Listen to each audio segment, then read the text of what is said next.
నమస్కారం వార్తలకు స్వాగతం. ముందుగా ముఖ్యాంశాలు.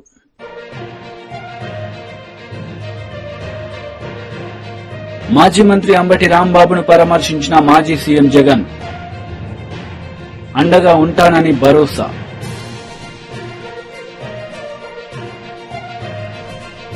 మాజీ మంత్రి కేటీఆర్ ప్రెస్ మీట్. పలు అంశాలపై వివరణ.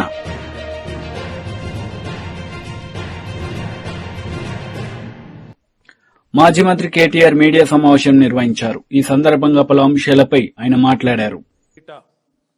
1,50,000 కోట్ల దోపిడీకి ఏదైతే తెరలేపారో దాన్ని బయటపెట్టి ఆనాడు ప్రజలను అప్రమత్తం చేసి చైతన్యవంతం చేసి అడ్డుకున్నది బీఆర్ఎస్.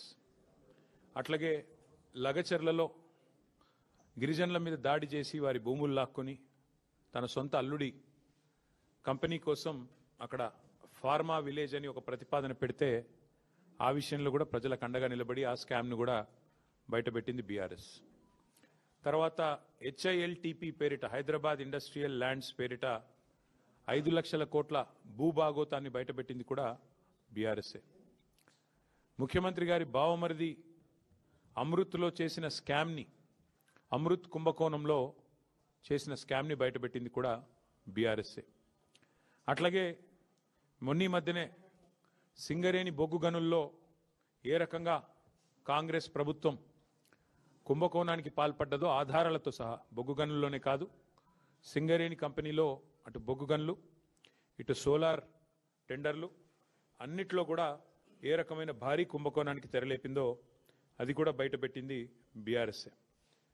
మరి గత వారం 10 రోజులుగా ముఖ్యంగా జనవరి 22, 23 తర్వాత వరుసగా ఏకబిగిన మొదలు హరీష్ రావు గారిని, తర్వాత నన్ను, ఆ తర్వాత రాజ్యసభ మాజీ సభ్యులు సంతోష్ గారిని, తర్వాత మా అధినాయకుడు కేసీఆర్ గారిని వరుసగా విచారణకు పిలిపిస్తే మాకు అప్పుడేదో అనుమానం వచ్చింది.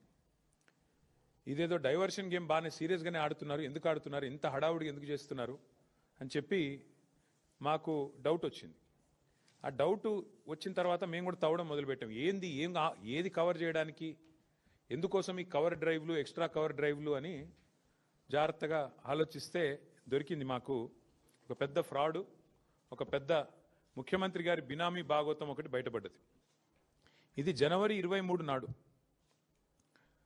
కేంద్ర ప్రభుత్వం అట్లాగే రాష్ట్ర ప్రభుత్వానికి సుప్రీంకోర్టు నోటీసులు ఇచ్చింది. KLSR అనే ఒక కంపెనీ, ఇన్ఫ్రాస్ట్రక్చర్ కంపెనీ, ఈ కంపెనీ ముఖ్యమంత్రి గారి బినామీ కంపెనీ.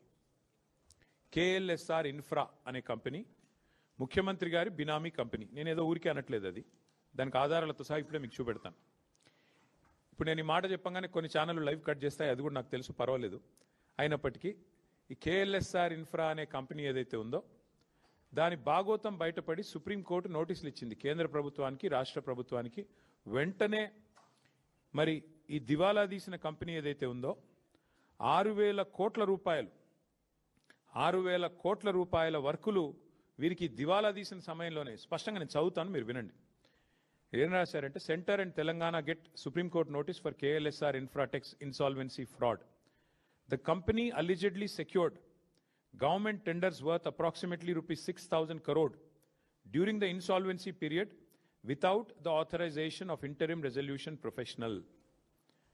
IP professional ఇది లేకుండా, అనుమతి లేకుండా 6,000 కోట్ల టెండర్లు తెచ్చుకున్నారు వీళ్ళు. మరి ఎక్కడికి వచ్చినాయి ఈ ప్రాజెక్టులను మాకు కూడా అనుమానం వచ్చింది.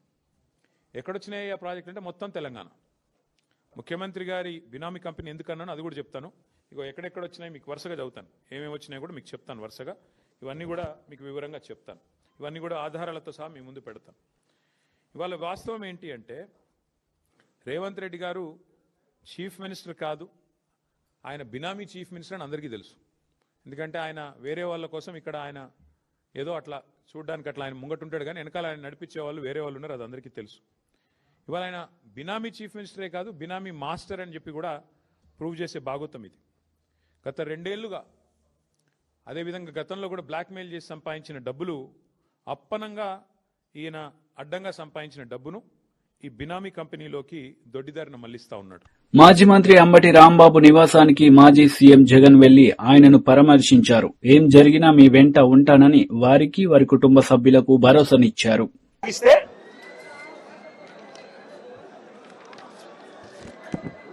కారులో ఉన్న రాంబాబన్నను కారు అడ్డగిచ్చి కారును బాదుతూ పోలీసుల సమక్షంలోనే అనకూడని మాటలంటూ బూతులు తిడుతూ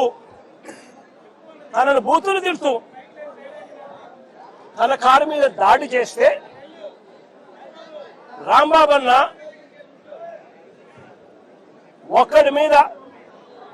ఒక కారు మీద ఇంతమంది దుండగులు వచ్చి బూతులు తిడుతూ పోలీసుల సమక్షంలో మీడియా కూడా తెలుగుదేశం పార్టీకి సంబంధించిన మీడియాను కూడా అక్కడే పెట్టుకొని వాళ్ళందరి సమక్షంలో బూతులు తిడుతూ రాంబాబన్న కారును అడ్డగిస్తే రాంబాబన్న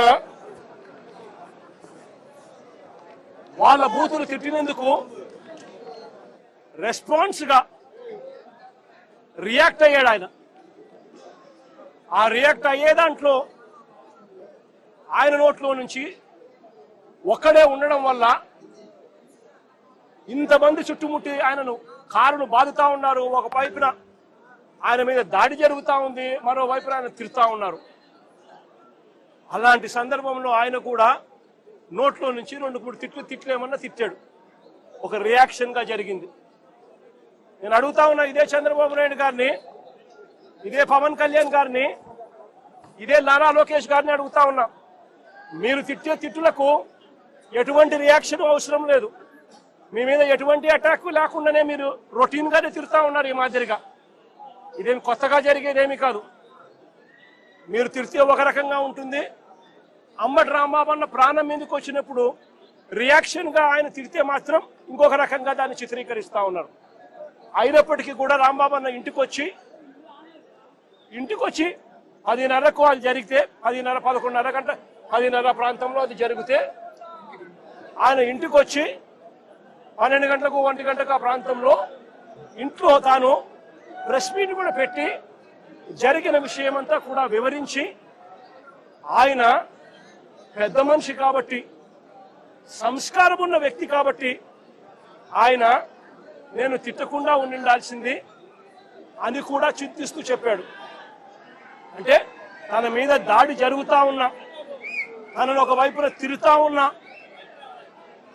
అప్పుడు భావోద్వేగంలో ఆయన 2 తిట్లు తిట్టినందుకు ఇంటికి వచ్చి బాధపడి ప్రెస్ మీట్ పెట్టి మీడియా సమక్షంలో ఆయన దీనికి వివరణ ఇస్తూ, అయినా నేను తిట్టకుండా ఉండింటే బాగుండేది, నేను చింతిస్తున్నాను అని సంస్కారం కలిగిన వ్యక్తిగా అంబటి రాంబాబన్న వివరణ కూడా ఇచ్చాడు. అంతటి సంస్కారం ఉన్న వ్యక్తిని నిజంగా చేతనైతే పొగడాలి,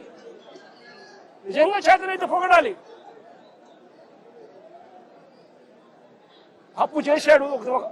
వాళ్ళు చేసిన దానికి, వాళ్ళు తిట్టిన దానికి, వాళ్ళు ఆయన కారు మీద దాడి చేసినప్పుడు జరిగిన భావోద్వేగ పరిణామంలో కూడా ఆయన ఒకవేళ తిట్టింది తప్పే అయితే క్షమాపణ అని చెప్పన్నట్టుగా తాను చింతిస్తూ చెప్పినప్పుడు చేతనైతే తనను చేసిన మంచి పనికి పొగడాలి.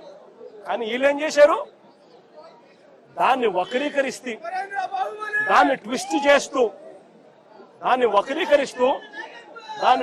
చేస్తూ ఏకంగా అంబటి రాంబాబన్నను హత్య చేయడానికి,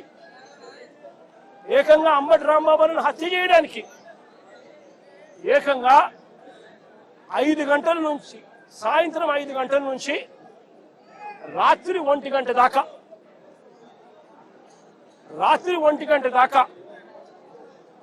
సాయంత్రం 5 గంటల నుంచి రాత్రి 1 గంట దాకా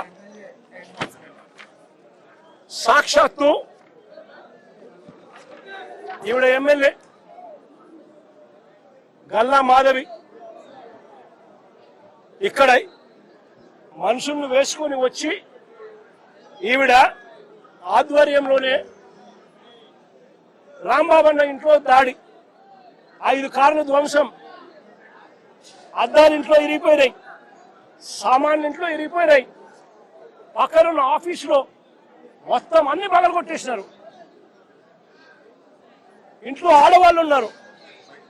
ఆడవాళ్ళ ప్రాణాలకు నష్టం జరిగే విధంగా తిడుతూ తిడుతూ తిడుతూ వీళ్ళు వ్యవహరించిన తీరు ఇది. గల్లా మాధవి ఎమ్మెల్యే గారి భర్త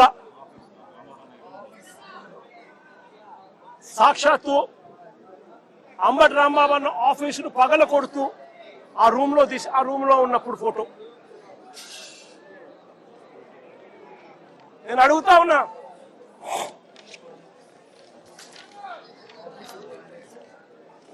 అంబటి రాంబాబు అన్న ఆఫీసును కాలుస్తా ఉన్న ఫోటో.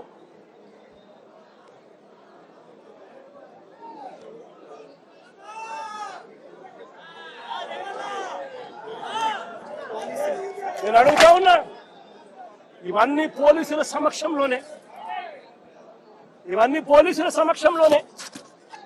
5 గంటల నుంచి ఇవన్నీ జరుగుతూ ఉంటే, 5 గంటల నుంచి రాత్రి 1 గంట దాకా ఇవన్నీ జరుగుతూ ఉంటే పోలీసుల సమక్షంలోనే 5 కార్లు ధ్వంసం చేశారు. ఇల్లు మొత్తం, ఆఫీసు మొత్తం తగలబెట్టారు. ఆఫీసులో సామాన్లన్నీ విరగొట్టారు. ఇంట్లో ఉన్న అద్దాలన్నీ పగలగొట్టారు. ఇంట్లో ఆడోళ్ళు ఉండాలని కూడా చూడుకోకుండా ఏకంగా ఇంట్లోకి వచ్చే కార్యక్రమం చేశారు పోలీసుల సమక్షంలోనే. నేను అడుగుతా ఉన్నా, ఇది హత్యాయత్నం కాదా అని అడుగుతా ఉన్నా, ఇది ఆర్సన్ కాదా అని అడుగుతా ఉన్నా. మరి పోలీసులు దగ్గరుండి ఈ కాన్స్పిరసీలో భాగం కాదా అని అడుగుతా ఉన్నాను. ఇదే పోలీసులు బాధ్యత వహించాల్సిన పోలీసులు బాధ్యత తీసుకొని ఉంటే ఈ మాదిరిగా జరిగి ఉండేది అని అడుగుతా ఉన్నా. ఇక్కడ నుంచి ఎంత దూరంలో ఉందండి డీజీపీ ఆఫీసు? ఇక్కడ నుంచి ఎంత దూరంలో ఉందండి ఎస్పీ ఆఫీసు? ఏకంగా గుంటూరు సిటీలో. మాజీ ఎమ్మెల్సీ అశోక్ బాబు మీడియా సమావేశం నిర్వహించారు. ఈ సందర్భంగా పలు అంశాలపై ఆయన మాట్లాడారు. కొంత సమయం పట్టొచ్చు, అంతేగాని చట్టానికి తప్పించుకునే అవకాశం లేదు. ఖచ్చితంగా తెలుగుదేశం ప్రభుత్వం ఈ మత సంబంధమైన విషయాల్లో చాలా నిక్కచ్చిగా ఉండే పరిస్థితి ఉంది. కాబట్టి మేము తెలుగుదేశం పార్టీ తరఫున స్పష్టంగా చెప్పదలుచుకున్నాం, వాళ్ళు వాడిన నెయ్యి పూర్తిగా కల్తీ నెయ్యి, ఇంక అందుట్లో సందేహించాల్సిన అవసరం లేదు. ఎవరన్నా దీని మీద డిబేట్ రావాలంటే చెప్పండి, ఎక్కడ రమ్మంటారో మేము వస్తాం, రిపోర్ట్స్ తీసుకొస్తాం. ఖచ్చితంగా ఇది ఏ రకంగా కల్తీ జరిగిందనేది ఒక టెక్నికల్ ఎక్స్పర్ట్ని కూడా మీరు దగ్గర పెట్టుకుంటే అర్థమవుతుంది తప్ప ఒక సామాన్య మానవుడికి ఈ టెక్నికల్ సబ్జెక్ట్స్ అనేది అర్థం కాకపోవచ్చు. కాబట్టి మీరు ఏదైనా డిబేట్ చేయదలుచుకుంటే మేము తెలుగుదేశం పార్టీ తరఫున పూర్తిగా ఆహ్వానిస్తున్నాం. ఏ రోజు ఏ డేట్ ఎక్కడ చెప్పినా కూడా ఈ నెయ్యి కల్తీ అయిందా లేదనే విషయం మీద డిబేట్కి ఎప్పుడు తెలుగుదేశం పార్టీ సిద్ధంగా ఉందనే విషయాన్ని వైసీపీ నాయకత్వానికి, ప్రత్యేకించి జగన్మోహన్ రెడ్డి గారికి ఆయన ప్రెస్లో మాట్లాడిన విధానం కూడా ఆ రోజున ఒక మెచ్యూర్డ్ లీడర్ మాట్లాడినట్లేదు. ఏదో ఆవు ఏదో తిందంట, ఆవుకి జబ్బు వచ్చిందంట అంటే అసలు రిపోర్ట్ ఏముందని చదవకుండా మాట్లాడిన విధానం అయితే మేము పూర్తిగా ఖండిస్తున్నాం. మాజీ మంత్రి హరీష్ రావు మీడియా సమావేశం నిర్వహించారు. ఈ సందర్భంగా ఆయన మాట్లాడారు. మున్సిపాలిటీని గెలిపించడానికి కృషి చేస్తున్నటువంటి మాజీ శాసన మండలి సభ్యులు పెద్దలు గౌరవనీయులు ఫారూక్ హుసేన్ గారు, మా సీనియర్ నాయకులు పెద్దలు బట్టి జయపతన్న గారు, సీనియర్ నాయకులు పెద్దలు సురేందర్ గౌడ్ గారు, మాజీ మున్సిపల్ చైర్మన్ తమ్ముడు మల్లికార్జున్ గౌడ్ గారు, కృష్ణారెడ్డి గారు, మా సీనియర్ నాయకులు క్షమించాలి దేవేందర్ రెడ్డి అన్న గారు, గౌరవనీయులు ఆంజనేయులు గారు, వేదిక మీద ఉన్న మా మాజీ కౌన్సిలర్లు, అభ్యర్థులు, కాబోయే కౌన్సిలర్లు, బీఆర్ఎస్ కుటుంబ సభ్యులు, మీడియా మిత్రులు అందరికీ పేరు పేరున నమస్కారం తెలియజేస్తా ఉన్నా.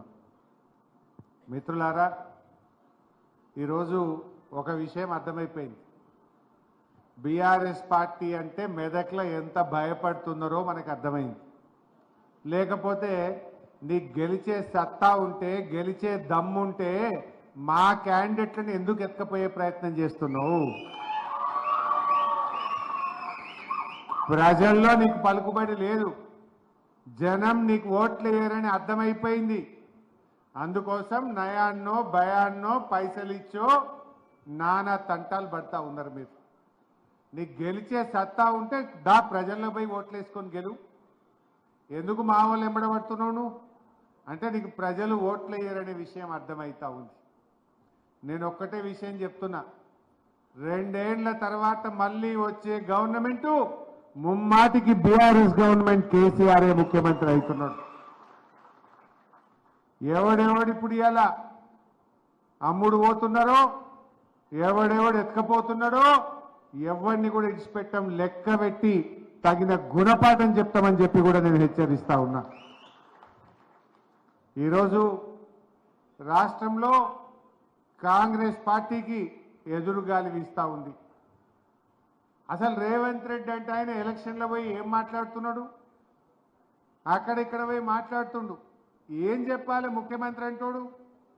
ఇగో నేను పోయినసారి ఎలక్షన్లో 4,000 పింఛన్ ఇస్తా అన్నా, 4,000 ఇచ్చినా ఓటేయమని అడగాలి వాడు. లేదంటే నేను అక్క చెల్లెళ్లకు మహాలక్ష్మి కింద 2,500 ఇస్తా అన్నా, ఇగో మాట నిలబెట్టుకున్నా 2,500 వేసినా నాకు ఓటేయమని అడగాలి. లేదు నేను తులం బంగారం ఇస్తానన్నా, ఇగో ఇన్ని తులాల బంగారం ఇంతమందికి ఇచ్చినా నాకు ఓటేయమని అడగాలి. లేదు పిల్లలకు ఫీజు రియంబర్స్మెంట్ ఇచ్చినా, 2 లక్షల ఉద్యోగాలు ఇచ్చినా, ఆడపిల్లలకు స్కూటీలు ఇచ్చినా, 6 గ్యారెంటీలు అమలు చేసినా, నా 420 మా హామీలన్నీ అమలు చేసినా అని ఓటు అడగాలి. ఏం మాట్లాడుతుండ్రు రేవంత్ రెడ్డి? ఏమన్నా మాట్లాడే రీతి ఉన్నదా, రివాజ్ ఉన్నదా? ఒక ముఖ్యమంత్రివా, ఒక స్ట్రీట్ రౌడీవా? ఇవాళ పోయాడు మిర్యాలగూడలో మాట్లాడుతుండు ముఖ్యమంత్రి. ఏమంటాడు? నేను ఎక్కడనో అడిగినా, ఏమైందా 4,000 పింఛన్ ఎప్పుడు ఇస్తావు? అవ్వా తాతలకు 4,000 పింఛన్ ఇస్తా అన్నావు, ఎప్పుడు ఇస్తావయ్యా అన్న అంటే అంటాడు, నీ తొండల లాగులు ఏమంటారు, నీ లాగులో తొండలు జొరగొడతా అంటాడు. నువ్వు 4,000 పింఛన్ ఎప్పుడు ఇస్తావురా అంటే తొండలు జొరగొడతా అంటాడు వీడు. అరే అక్క చెల్లెలకు 2,500 మహాలక్ష్మి ఎప్పుడు ఇస్తావురా నాయన నేను అడిగితే అప్పుడు ఒట్లు పెట్టుకోలే వీళ్ళు. బాండ్ పేపర్లు రాసియలే, బాండ్ పేపర్లు రాసిచ్చిండ్రు, అమ్మతోడు అయ్యతోడు ఒట్లు పెట్టుకున్నారు. ఒట్లు పెట్టుకొని బాండ్ పేపర్ల మీద రాసిచ్చి ప్రామిసరీ నోట్లు ఇచ్చి సంతకాలు పెట్టి మహాలక్ష్మి 2,500 ఎప్పుడు ఇస్తావురా అంటే నీ పేగులు తీసి మెడలేసుకుంటా అంటాడు. నా పేగులు మెడలేసుకుంటే నీకు వచ్చేదేంది? మా మహిళలకు 2,500 ఎప్పుడు ఇస్తావో చెప్పు, లేకపోతే మా అక్క చెల్లెల్లో నీ పేగులు తీసి మెడలేసుకుంటారు బిడ్డ, జాగ్రత్త అని చెప్పి హెచ్చరిస్తా ఉన్నా. ఇవాళ ఎక్కడో మాట్లాడుతుండు మిర్యాలగూడలో. ఇప్పుడు తెలంగాణ ఉద్యమంలో పాల్గొన్నోడైతే, జై తెలంగాణ అన్నోడైతే, తెలంగాణ కోసం త్యాగాలు చేసినోడైతే, తెలంగాణ కోసం జైలుకు పోయినోడైతే కేసీఆర్ గొప్పతనం తెలుస్తుంది. ఎంత కష్టపడితే కేసీఆర్ తెలంగాణ తెచ్చిండో తెలుస్తుంది. కేసీఆర్ తెలంగాణ కోసం డిప్యూటీ స్పీకర్ పదవికి రాజీనామా చేసిండు. 2 ఎమ్మెల్సీ భూమిరెడ్డి రాంగోపాల్ రెడ్డి మీడియా సమావేశం నిర్వహించారు. ఈ సందర్భంగా వైసీపీ నేతలపై ఆయన మండిపడ్డారు. కార్లను పగలగొట్టారు, ఇళ్లను ధ్వంసం చేశారని చెప్పేసి మాట్లాడుతూ జగన్మోహన్ రెడ్డి గారు ఆ కుటుంబాన్ని పరామర్శించడం జరుగుతోంది. ఈ సందర్భంగా జగన్మోహన్ రెడ్డి గారిని నేను సూటిగా ప్రశ్నిస్తా ఉన్నా. ఈ రాష్ట్రంలో ఆస్తుల విధ్వంసం కానీ, లేకపోతే పరిశ్రమల విధ్వంసం కానీ, వ్యక్తులను హత్య చేయడం కానీ, మీకు అడ్డు వచ్చిన వారిని భౌతికంగా తొలగించే కార్యక్రమాలకు శ్రీకారం చుట్టింది ఈ రాష్ట్రంలో మొట్టమొదటిగా మీ కుటుంబం. మీ తాత రాజారెడ్డి గారి వారసత్వం నుంచి, మీ తండ్రి రాజశేఖర రెడ్డి గారి నుంచి మీ వరకు కూడా అదే విధమైన పందాను కొనసాగించడం జరుగుతోంది. ఈరోజు ఏదో జరుగుతూ ఉంది రాష్ట్రంలో అని చెప్పి గగ్గోలు పెడతా ఉన్నారు. మేము బాధితులం. పులివెందులలో మీకు వ్యతిరేకంగా తెలుగుదేశం పార్టీ కార్యకర్తలుగా మేము పనిచేస్తున్నాము, మీ అరాచకాలకు ఎదురొడ్డి పోరాడుతున్నామని చెప్పి మమ్మల్ని వ్యక్తిగతంగా ఎంతమందిని మీరు హింసలకు గురి చేశారో, ఎంతమంది తెలుగుదేశం పార్టీ కార్యకర్తలను చంపారో, ఎంతమంది గృహాలను విధ్వంసం చేశారో, ఆస్తులను విధ్వంసం చేశారో, ఎంతమంది పచ్చని పంట పొలాలను సర్వనాశనం చేశారో అది మీకే చెల్లు. 2005 సంవత్సరం అక్టోబర్ 18వ తారీఖున సహకార సంఘ ఎన్నికల్లో మేము పోటీ చేస్తున్నామనే దుగ్ధతో ఆ రోజు మేము వేల్పుల గ్రామానికి పోతే మమ్మల్ని మా కార్యకర్తలను నామినేషన్లు వేయకుండా అడ్డుకున్నది వాస్తవం కాదా? ఆ సందర్భంగా జరిగిన మమ్మల్ని పోలీసులు రక్షించే భాగంలో కాల్పులు జరిపి 2 కాంగ్రెస్ పార్టీ కార్యకర్తలు చనిపోతే ఆ రోజు మా మీద అకారణంగా 16 మంది మీద డబల్ జంటాచల కేసులు పెట్టి అక్కడి నుంచి అక్కడనే రిమాండ్కి పంపించిన విషయం నీకు తెలియదా జగన్మోహన్ రెడ్డి?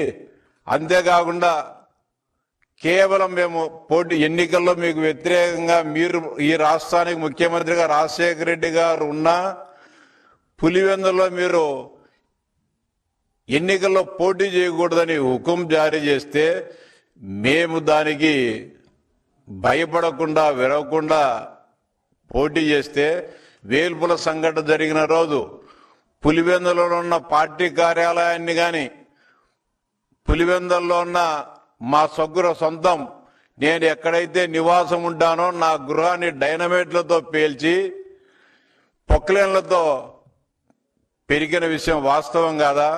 అదేవిధంగా మా పార్టీ సానుభూతిపరుడైన హిమగుళ్ళ నాగవర్ధన్ రెడ్డి గారి ఇంటిని దోపిడీ చేసి ఆ ఇంటిని కూడా కాల్చివేటిన సంఘటనలు ఇంకా మా కళ్ళ ముందే మెదులుతా ఉన్నాయి. జగన్మోహన్ రెడ్డి ఇవన్నీ చేసి మళ్ళీ ఈరోజు గతంలో మేము ఎప్పుడు కూడా శాంతి కాములము ప్రజాస్వామ్యవాదులము, మేము ఎప్పుడు కూడా గతంలో ఎలాంటి తప్పులు చేయలేదు, ఎవరిని కూడా వేధించలేదని చెప్పి సిగ్గు ఎగ్గు లేకుండా మాట్లాడుతున్నావే జగన్మోహన్ రెడ్డి, ఇది నీకు తగునా అని చెప్తా ఉన్నా.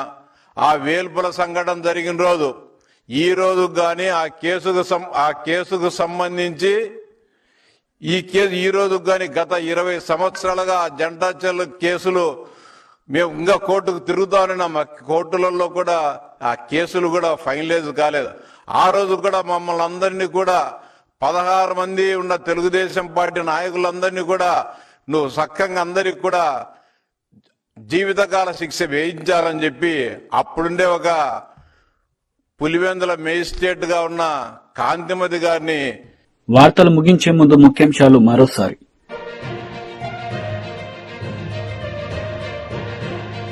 మాజీ మంత్రి అంబటి రాంబాబును పరామర్శించిన మాజీ సీఎం జగన్, అండగా ఉంటానని భరోసా.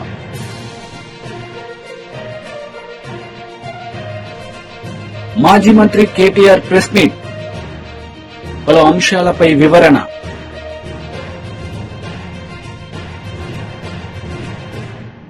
ఈ వార్తలు ఇంతటితో సమాప్తం. తిరిగి ప్రసారమయ్యే వార్తల్లో మళ్ళీ కలుద్దాం. అంతవరకు సెలవు. నమస్తే.